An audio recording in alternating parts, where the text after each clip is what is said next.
하나님의 사랑으로 승리하는 우리 하루가 되길 바랍니다. 오늘 8월 26일 목요일 27일 목요일 날 아침입니다.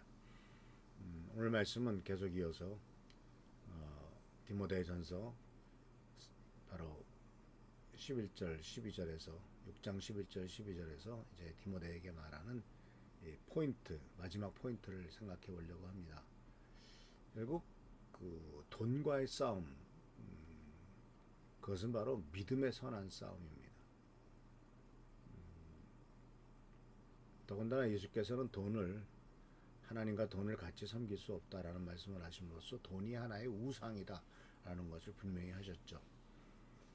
그래서 사도 바울도 디모데에게 11절 12절에서 이렇게 말합니다. 의와 경건과 믿음과 사랑과 인내와 온유를 따르며 믿음의 선한 싸움을 싸우라. 우리는 흔히 믿음의 선한 싸움을 거대한 어떤 영적 싸움으로 생각하려고 하는데, 그러나 오늘 말씀의 문맥을 보면 매우 현실적이죠.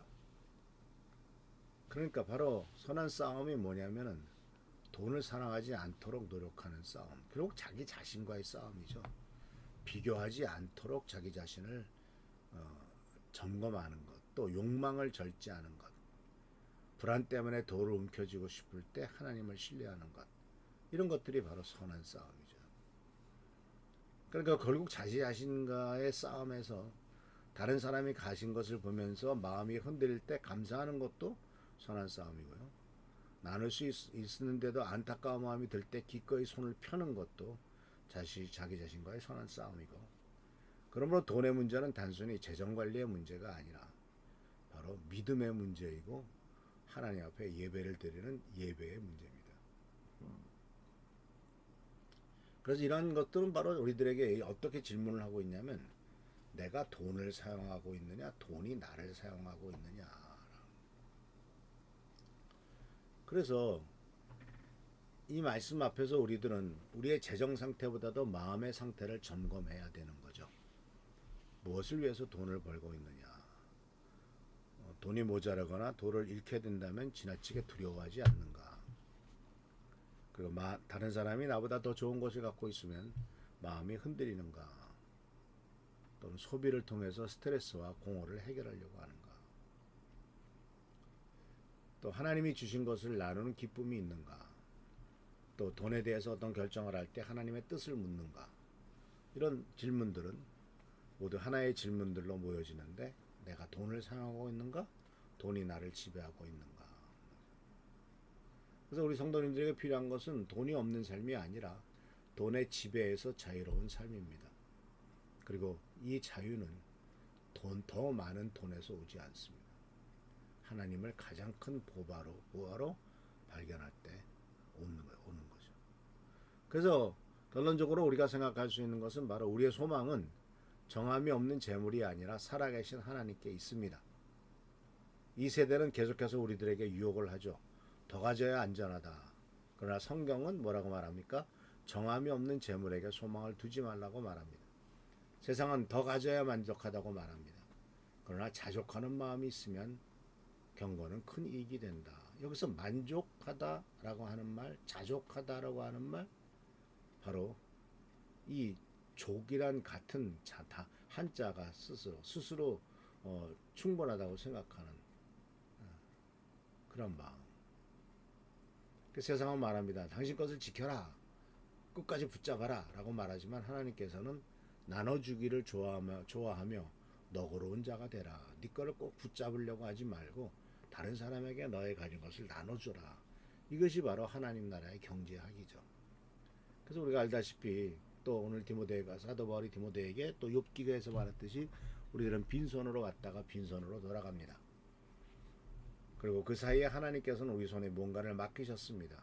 돈만 맡기신 것이 아니죠. 시간도 맡기셨고 건강도 맡기셨고 관계도 맡기셨고 심지어는 자녀라고 하는 사람도 맡겼고 배우자라고 하는 사람도 맡겼습니다.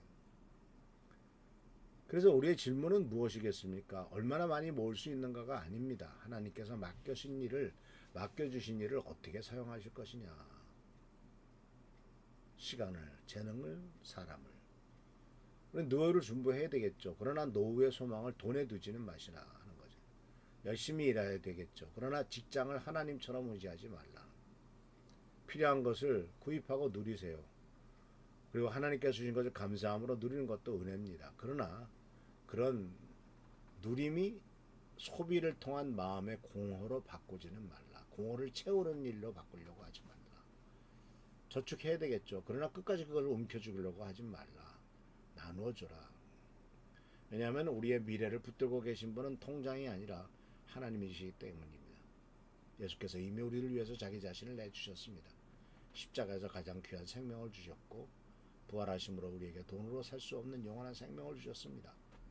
그래서 성도들은 이렇게 말할 수 있죠. 나는 가진 것 그것으로 내 자신이 어떠한 존재인 것을 정의되고 오는 것은 아니다.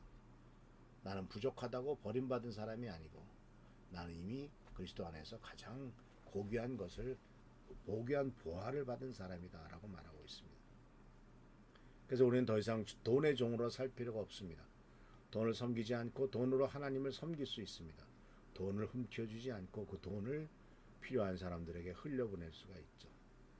그래서 미래를 알지 못해도 미래를 아시는 하나님을 신뢰할 수 있고요. 이것이 바로 자족함이고 자유함이고 믿음의 선한 싸움이라는 사실을 꼭 기억하시기를 바랍니다. 그래서 우리들이 스스로 소비하기 전에 먼저 질문하고 노후와 재정을 계획할 때 소망을 하나님 앞에 두고 그리고 구체적으로 다른 사람과 뭔가를 나눠주고 축복을 나누는 우리 교회 성도들 되시길 축원합니다. 그래서 믿음의 선한 싸움을 싸우고 경건의 자족을 더하고 돈을 주인으로 섬기지 말고 하나님께서 주신 도구로 사용하는 우리 귀한 성도들 되시길 축원합니다. 할렐루야 축복합니다. 기도하겠습니다. 오늘도 주께서 우리들과 함께 하신 은혜를 감사드립니다. 오직 주님만을 의지하고 섬기며 하나님의 뜻에 합당하게 살아가는 우리의 삶이 되도록 인도하여 주옵소서.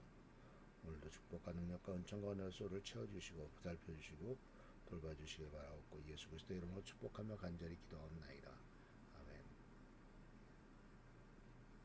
오늘도 주님의 축복과 능력과 은총과 은혜 가운데 승리하는 여러분 되시길 축원합니다. 할렐루야 축복합니다.